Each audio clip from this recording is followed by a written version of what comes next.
تا حالا اسم مار سمی و 9 سر هیدرا به گوشتون خورده بود؟ این هیولای وحشتناک در اعماق تاریک مرداب لرانا زندگی میکنه.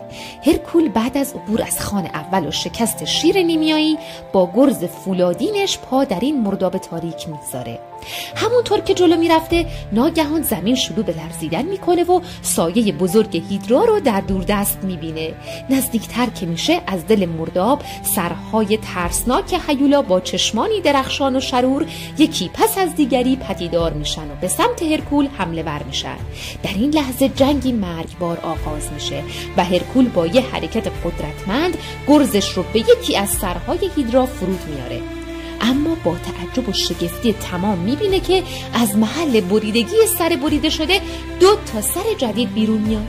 هرکول با تمام قوا به جنگ ادامه میده اما کاری از پیش نمیبره و مار هر بار قوی‌تر و قوی‌تر میشه.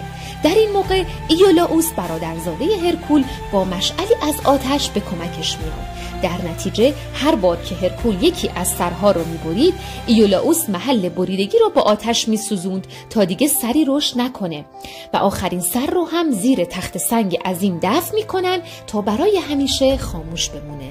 اما قبل از رفتن هرکول نیزه خودش رو در خون سمی هیولا فرو میبره و اون رو به سلاحی کشنده تبدیل میکنه تا در ماجراجویی‌های بعدیش ازش استفاده کنه.